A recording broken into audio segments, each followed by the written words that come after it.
becoming whole and healthy, a journey of self-love. Because if you do not have a strong sense of self-love, it's going to be much more hard to stick to your convictions. I'm here outside in my gorgeous Tanzanian garden.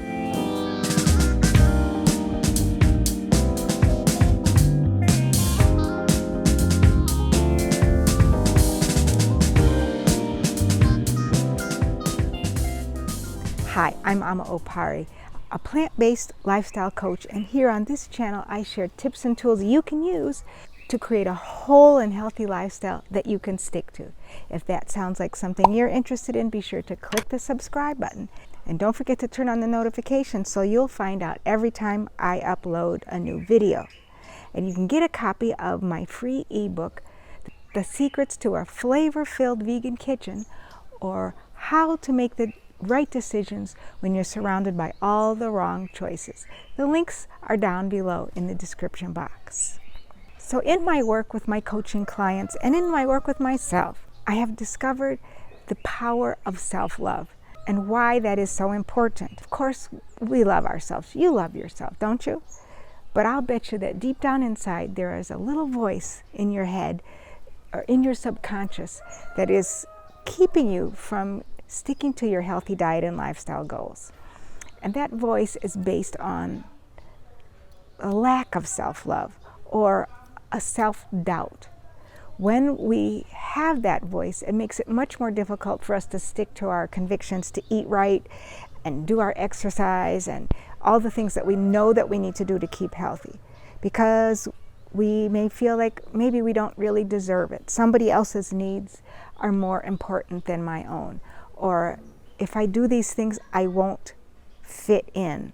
So worries of not belonging, worries of being seen as selfish, worries of putting yourself first, worries of stepping out in courage. And that little voice inside can help make us not feel confident in ourselves, can make us feel like we don't belong, make us overgive and put our own needs last. It can lead to exhaustion as we're doing and doing and doing because we never feel good enough. We don't feel pretty enough or smart enough or thin enough or young enough or old enough or whatever enough. We don't feel enough. Most of us, many of us, don't feel enough. And we end up feeling exhausted. We end up self-soothing ourselves with food, with unhealthy activities and consuming and buying things. And so this can be a real hindrance when we're making the move towards creating a healthy diet and lifestyle.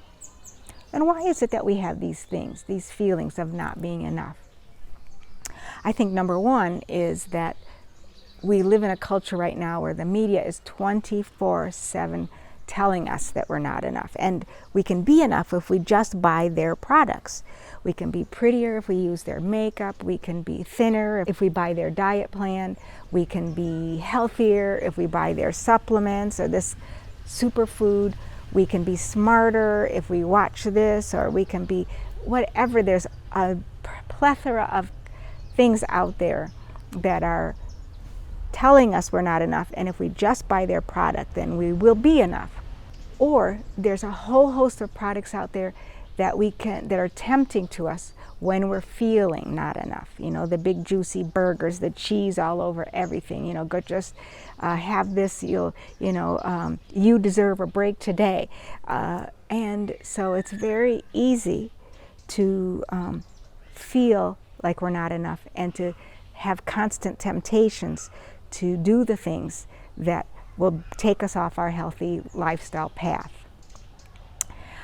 So that's one reason, is the media. The second thing is because most of us have had experiences in our childhood that made us feel not enough. When we're little, we don't understand what's going on. We don't understand why, our parents have to go off to work, or why, they may be stressed out about something and they may say something or do something that's perfectly innocent, but in our 2 and 3 and 4-year-old selves, we interpret it as, I'm bad, I'm not good enough, there's something wrong with me, I'm not lovable, I don't belong. And those messages get stuck inside of us, and they can influence how we act and how we react. Also, we may have unhealthy relationships that constantly give us messages of, I'm not good enough, you're not good enough, you're not good enough, you're selfish, you're this, you're that. So if any of these types of things can feed into whatever vestiges of not being enough that there may be in us, and can really be the downfall that can sabotage our efforts to do what we know we need to do, what we want to do.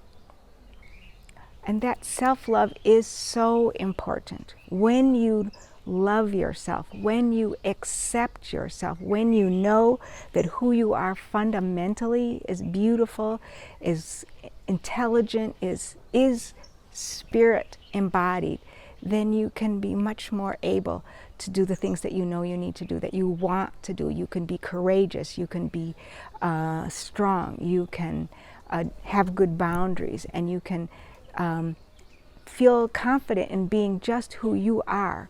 That even if you eat weird according to everybody else, even if you're doing things that other people don't understand, you can know that it's okay, that you still belong, that they still will love you. You don't have to conform to somebody else's view of how you should be in order to be accepted. So how do you get to that place? One way is through that inner child work and tapping into those messages that you did learn, that are somehow in your subconsciousness, and begin to unpack where those came from, and nurture that inner child in you. There are many techniques for doing that, through self-talk, through meditation, to nurture that inner child and let that inner child in you know that she is beautiful, that she is loved, that she is okay, that whatever happened was not her fault, that whatever happened, she is still just perfect, just beautiful the way she is. Accepting her, accepting yourself, accepting who you are fundamentally, knowing that you are a gift from the divine, and you deserve all the love and all the belonging as anybody else. Secondly is meditation. I mentioned meditation already, but there are many different meditation practices that can help you just begin to tap into those feelings, those emotions that are inside you, and recognize them, see them, and let them go, let them flow through you. It's a part of the process of self-acceptance. Really, all of this is about self-acceptance and recognition that you are okay just as you are. Another powerful thing that I've seen in several people, programs and things mention, is mirror work, and standing in front of the mirror and telling yourself that you love you. I love you, I love you, I love you. Telling yourself that, what you're proud of yourself for. Lisa Nichols has a video that she talked about where she says every day in the morning, when she was trying to heal from depression, standing in front of the mirror every morning and saying, I'm Lisa, or I will say, Amma, I'm proud of you for the way, how much growth you've come, how far you've come. Amma, I'm proud of you for the work that you're doing in the world. Amma, I'm proud of you for standing up for what you believe for, all the things that you're proud of yourself for. I'm proud of you for sticking to this fruit feast and taking good care of your body. 7 things. Lisa said 7 things that you're proud of yourself for, and 7 things that you forgive yourself for. Amma, I forgive you for not always putting us first. I forgive you for not having good boundaries. Whatever those 7 things are. And then 7 things that you promise yourself. I promise to never stop trying. I promise to keep stepping out of my comfort zone so that I can keep growing, whatever those 7 things are. And she talks about how that really helped her heal. It may be a very emotional experience at first. And each day, you know, 7, whatever comes up, it can be the same 7 things or different ones. So that's one mirror exercise you can do. Or just saying to yourself 10 times, I love you, I love you, I love you, I love you. As you're looking at yourself in the mirror, I love you, I love you. In however many different ways. And you can, you know, still the same type of thing of I'm sorry for not always believing in you. Thank you for doing what you could do to protect us. Thank you for doing what you felt you needed to do to protect us. Talk to yourself in the mirror. Look at yourself in the mirror naked, or as close to naked as you can stand, and begin to tell yourself loving messages about your body, about yourself. I love the way your hair looks. I love how, you know, even if it's only a few things, just keep loving yourself, keep loving yourself. And over time, those ways that you love yourself can grow and grow and grow. So powerful. Mirror work. Another thing is gratitude, looking at all the things that there are in your life to be grateful for, and begin to shift from feeling bad and counting the things that are wrong to counting the things and noticing the things that are good. A gratitude journal, just when you wake up in the morning or before you go to bed, to contemplate or to write down the things that you're grateful for about yourself, about the world around you. What are the things that you did that were wonderful today? What were the ways that you did stick to your healthy diet and lifestyle?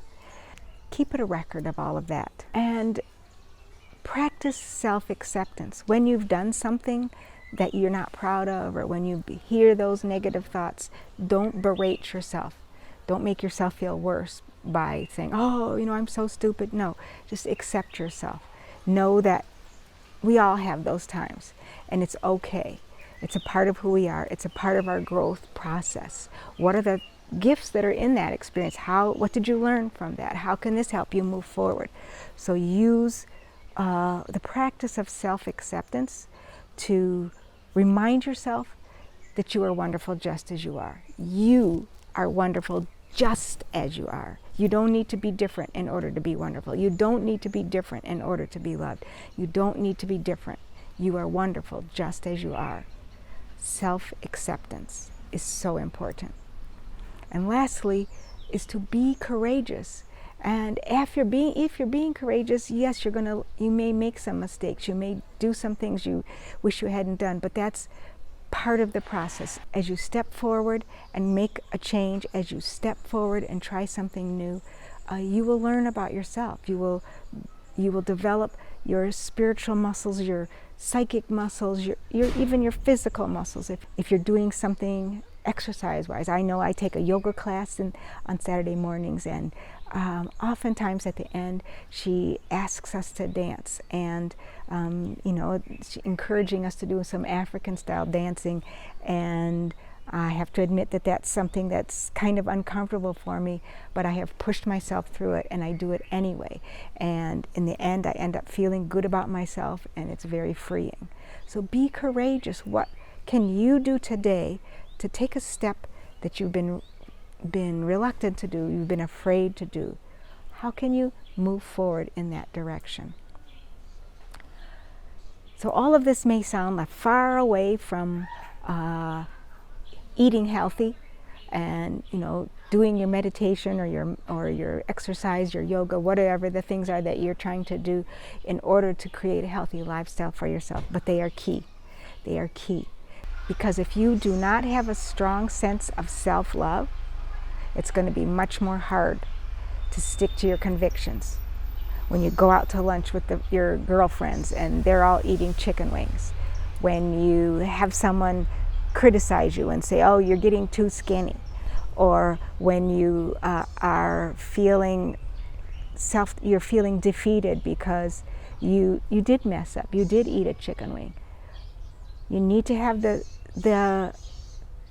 the fortitude, the inner strength to be able to pick yourself up and keep moving forward, to be able to say to yourself, if not out loud, to say, whatever they say doesn't matter. This is what I need to do for me, and I'm okay.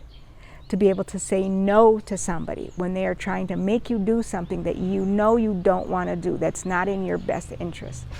Having that self-love, to be able to take the time to take care of yourself, to take a nap, to get away from everybody and just take care of you.